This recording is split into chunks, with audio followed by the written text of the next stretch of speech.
On the show today, it's really going to be hot. Let me let you know.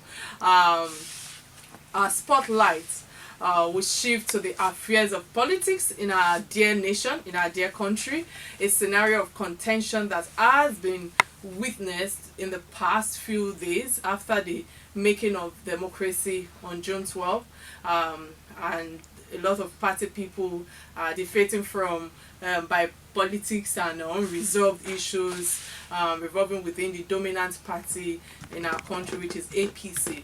So, from another perspective of everything going on within the party, some political analysts said or says that we are still in gridlock in our political arena, while some think we have not matured democratically.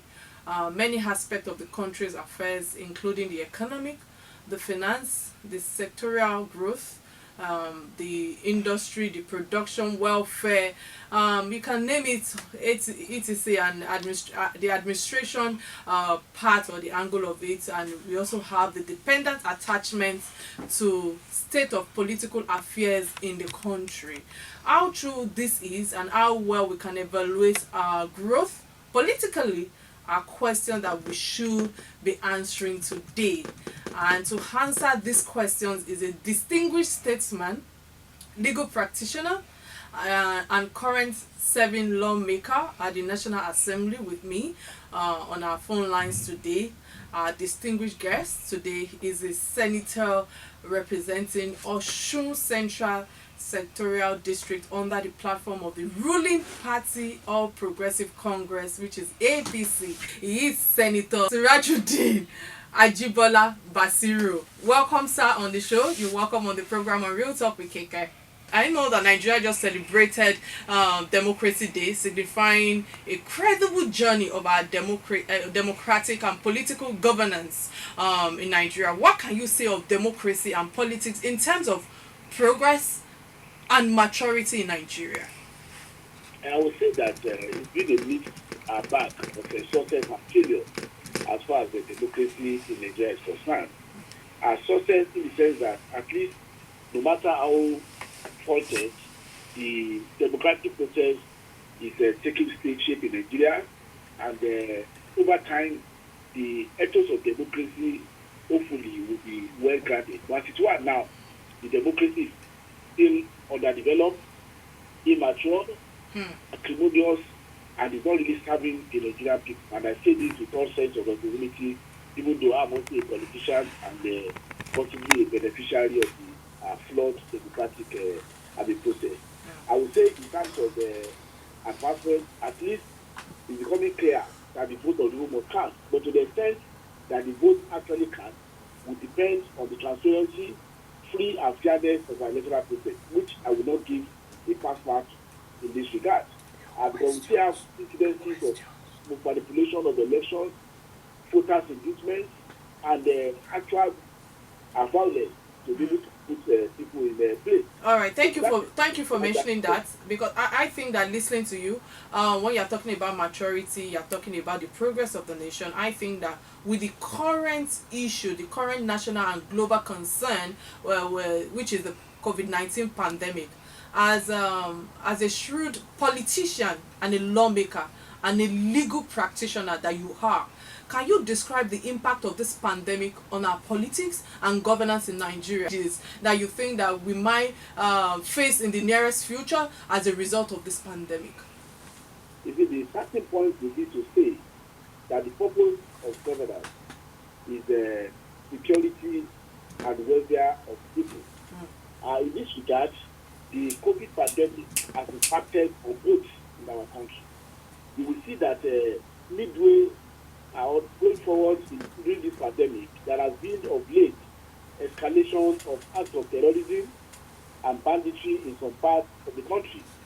You also see the attempt to create a situation of breakdown of law and order on the part of some hoodlums in Lagos during the early days of the lockdown. Then secondly too is in the area of economy. The country's economic parameters has been badly hit by the COVID pandemic, and I will mention some. One, the currency of Naira has been technically devalued because the official rate is now even 380 from 306, and I think in the black market we are talking about 455, 460. This, of course, will affect a country that largely depends on the importation of goods. Secondly, it has also affected the mainstay of our economy, which is oil. The price of oil at some point during this pandemic came down as low as $12, $13 per barrel. Unlike what was projected under the original 2020 Appropriation Act, which was $57 per barrel, it has to be adjusted down to $20 per barrel. That means the nation is making a huge loss from that regard, particularly when you consider that the cost of production is said to be about 21, 22 dollars. So the margin is not really there to make funds available for genuine development and to transfer the welfare of the people. And additional to the problem of loss of the revenue and building fortune economically, is that the COVID itself has brought new expenditure, new challenges to be taken care of in terms of upgrading of infrastructure in the health sector, and in terms of taking care of the environment and sanitation, and ensuring that critical infrastructure for economic development is put in place. So I would say that this has been a big challenge in terms of the politics. It has proven to be a challenge to even political meetings, political guidance. So politicians have to devise means to reach out to their constituents and ensure that they are carried along in whatever program they are doing. I think those are my surmise as to the challenges. Thank you so much. You really shed light on that. Before I go into some other question I would like to ask you. Someone just sent him a message. It's one of our Adam listeners. His name is Ayobami Okunlawo. He said, "Good evening, Real Topic. You get good to be back on the show again this week. Please, I would like Senator Ajibola Basiru to throw more light on the cut in budget allocation to critical sectors in the federal government revised 2020 budget proposal, especially the education and health sector, and the 27 billion allegedly given to the National Assembly for Renovation. I am bringing this up because most people feel the executive and legislators are insensitive to the plight of the people and only concerned about themselves." Thank you, Ayoba. The concern is actually based on misinformation.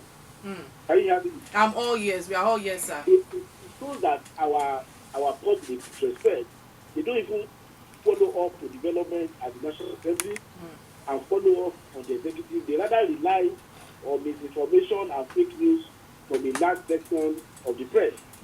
Now we take on those, even the building blocks of the contention.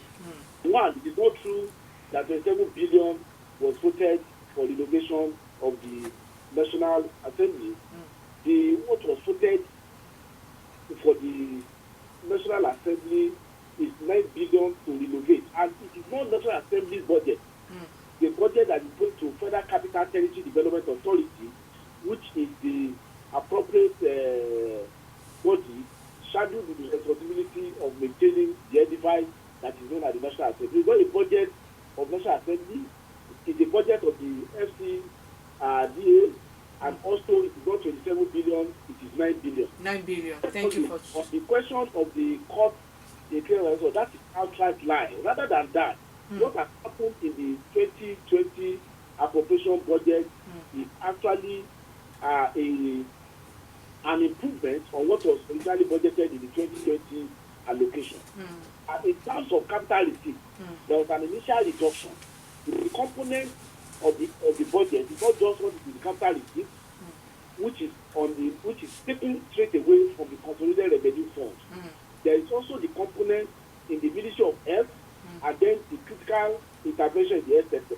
As I'm speaking today now, what is going to the health sector, far from the initial 250 billion, is close to 800 billion.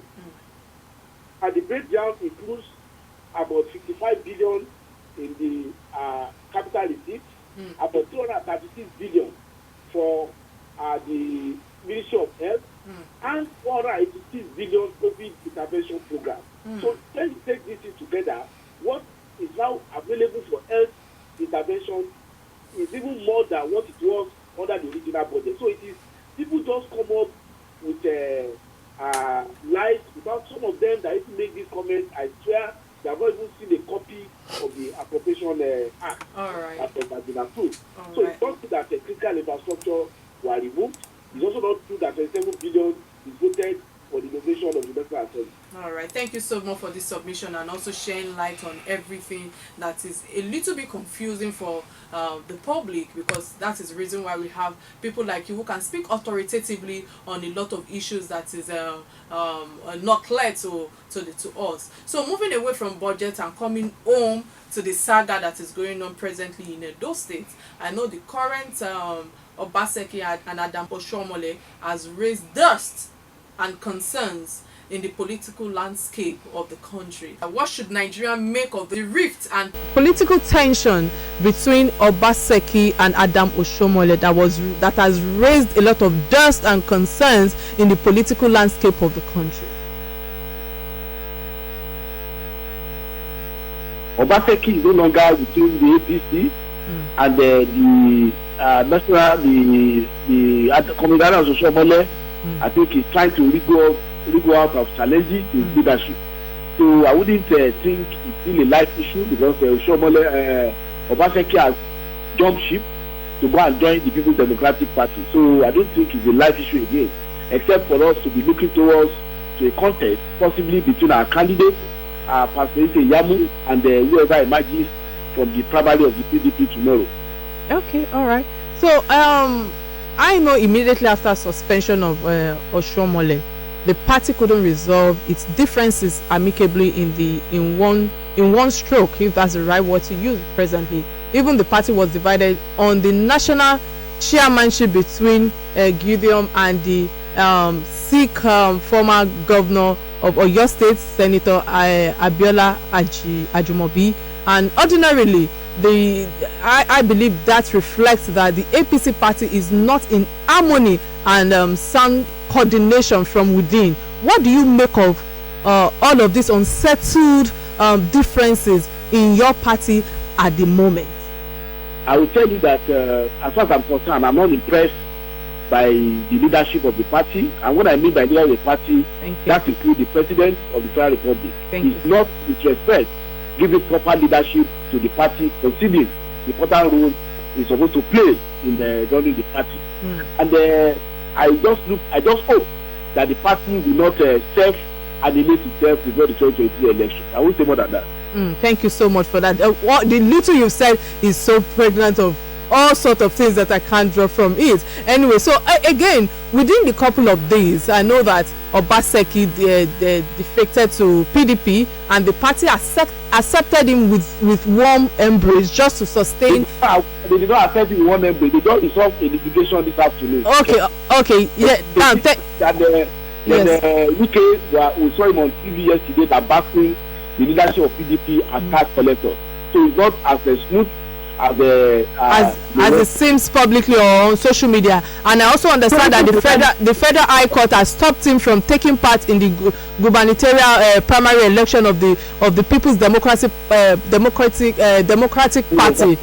Yes, rescheduled to hold on Thursday, 25th of June. What does this spell for his governorship ambition in 2023, if I may ask?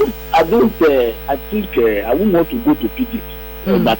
It's not really my thought. I'm APC. Yeah. So I would rather get them to talk about their own issues. All right, thank you so much for that. So I let's just go back to the financial angle of APC. I know the financial independence of the state judiciary and state legislature has advanced by the Executive Order 10 signed by President Buhari, which is supposed to foster the development at local government levels, powered by smooth financing. So, in your own opinion, however, I believe that the long run on this separation of powers and the conflict of interest between the local and the state government should help. What do you think about this? I'm in full support of financial autonomy for judiciary, because judiciary is the framework of defense for the people against against abuse of rule of law and the propensity to abuse power by the executive. So the state judiciary cannot be going cap in hand to be getting whatever they needed to operate from the executive. The same thing also for the legislature. At the national level, there appears to be a maturity at the level of the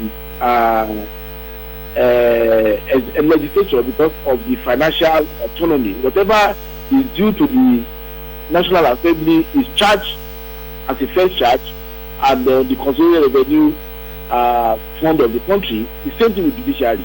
But at the state level, it appears that the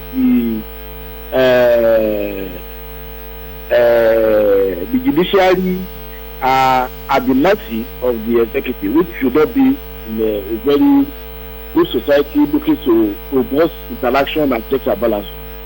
All right, thank you for that submission. Okay, because we have a lot of calls that have been coming in and we couldn't just interrupt you while we were talking, but we will go on a quick break and return after our headline news. But first, a word from our sponsors. Do not touch that dial. This is Real Talk with Kike. So perhaps you're just tuning in, you are on to your special talk show Real Talk with Kike, and we are in the studio with Senator Ajibola Basiru, who has been discussing with us the state of political affairs in the country while making highlights on vital aspects of the decisions and laws enacted by the state of the country. So, sir, talking about Iyamo, there are videos of Oshiomhole condemning Iyamo in the previous APC campaign where Obaseki emerged the winner of the election. Now Iyamo has just joined APC. Does it mean Iyamo is now a saint? I'm not privy to Oshiomhole's attack on Iyamo. I'm not the public relations officer of Adams Oshiomhole. So with all sense of responsibility, I'm not in the position to answer that question. I would rather maybe you find convenient time to ask Adams whether his view about Iyamo has changed. All right, thank you so much for that. So in your opinion, sir, you're an advocate that advocate for the removal of subsidy as a welcoming development at the sitting on May 28th. And from what angle do you think that that will help Nigerians, especially when in some quarters the subsidy removal remains a scam by the federal government? You see, with all sorts of responsibility, before I joined politics, even as a politician, I'm an ethical politician that believed that the welfare of the people must be the primary purpose of government. The question is, does the existence of subsidy is it in favor of the poor or in favor of the rich?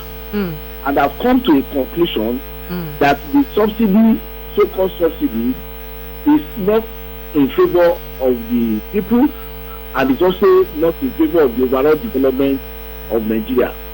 It is also an avenue to unnecessarily take away necessary resources of our people that should be available for development. And I will elaborate if you give me time. All right, sir. One, we spend trillions of naira every year on federal subsidy. One, there is even no accountability as to the number of the quantity of petrol consumed in Nigeria on a daily basis. Secondly, it will appear that the subsidy regime only facilitates smuggling of petroleum products to other West African countries. Thirdly, it shows that even the masses, they don't really benefit. It's that you are subsidizing the rich people.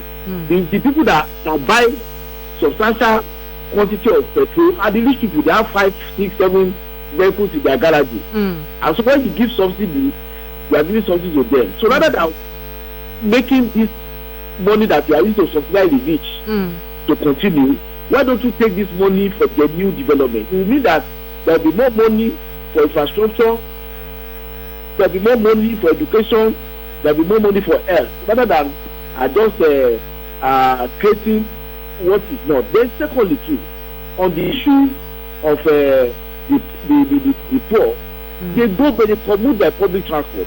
Even if there will be a regime of support for the poor, it should be by having special habilitations that will sell only to commercial vehicles, because the mass of the people, they use commercial vehicles.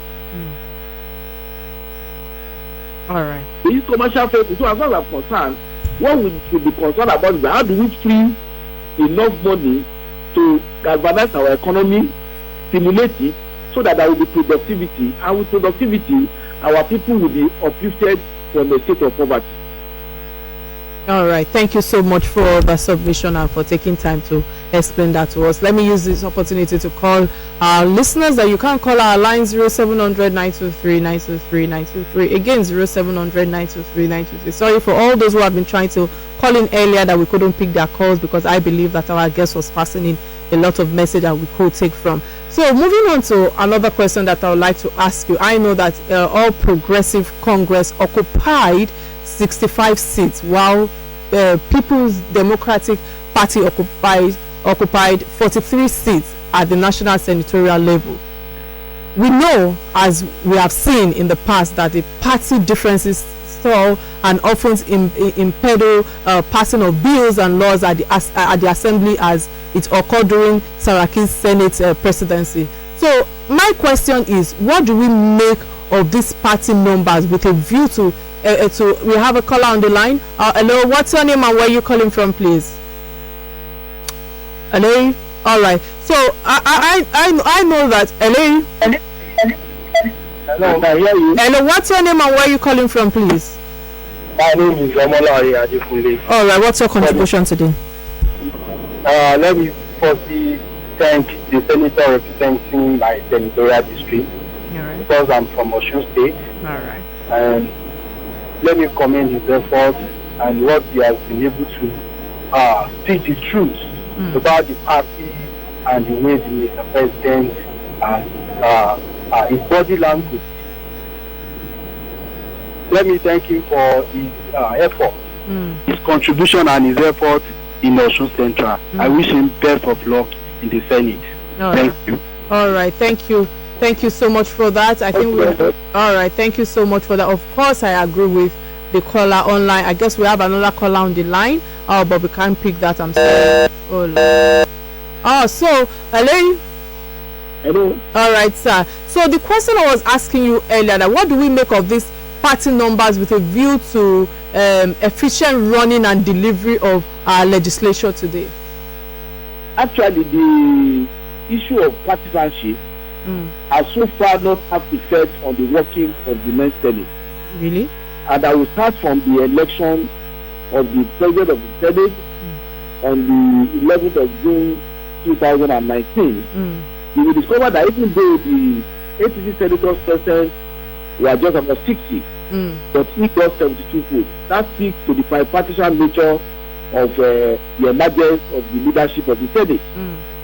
And to that extent, the Senate together, both all parties, we have come up with a document that we call the National Assembly Legislative Agenda for the 9th Assembly, which we title National Assembly that Works for Nigeria. And that is why we have seen almost state of unanimity in the resolution of the National Assembly since the inception of this 9th Assembly. So the question of the number of APC or PPP legislators has not in any way negatively impacted on our working in the National Assembly. And you also see that some strategic committees of the Senate impacting in the life of the people also have people from the opposition party there. So the leadership of the main Senate, both in the Senate and in the Rep, have been carried along all parties. So you are not, when you are the National Assembly, you are there as a senator of the Federal Republic, not a senator of APC or senator of PDP. You take this to the House of Rep, you are not a rep of APC or rep of PDP. You are there as people to work for the development of our country. All right, thank you so much for that. But I know that in the same vein, PDP has controlled 15 states and APC has 20 states in control. And I also understand that politics is a game of numbers. So going by the fact that the APC are losing, I stand to be corrected, are losing strongly, and and also influentially members in this game. What does that translate to coming election in 2023? For me, I will say that I don't have power of clairvoyance, so I will not be able to know what will happen in 2023. But what I know is that dynamics of politics is very fast changing, very dynamic, absolutely, and very constant. Sure. So you will not if you begin to talk of 2023 in 2020, I think your projection will well be faulty, because the variables upon which you may base your assessment might have changed even in 2021, so over 2022, 2023. And for me, I think it is sad that politicians who are just elected barely 1 year ago are already planning the next election. What happened to governance between 2020 and 2023? Is our country going to be just about electoral cycle, about winning the election or losing the election? I think for me, I would rather think that, and I want to appeal to fellow politicians, both at governorship level, territorial, and the presidency, and all other positions, to concentrate more on developing our country and facing challenges of rule of law, of welfare of our people, and ensuring security of life and property, rather than talking about specification, projection, permutation ahead of 2023. Thank you so much for that. Absolutely irresponsible. Oh no, you've nailed it, and I think that this will definitely be my last question to you, sir. On a lighter note, I know that your wife, who is a respected associate of mine, is also a legal practitioner with prominence in Osun State, and so my question is, are your children going to follow the legal profession? Because I know that you are a guru at what you do. You know your honors, and your wife also knows her honors. Knowing that their mom are in the same line, what do you have to say to this? I think that Kike, we also fail to mention that my best friend is a professor of law. All right, Lagos, Nigeria. The father of my children is the one he's referring to, and my partner, Professor Ajibola Basiru, is a professor of law. Thank you. I've chipped that in. Look, I will say that my philosophy about education, all right, is about productivity, self-fulfillment. I have given liberty to my children with proper guidance and the proper counseling to take whatever to them in terms of their educational advancement. All right. My son, for instance, told me that he wants to go into information computer and technology. That's actually interesting.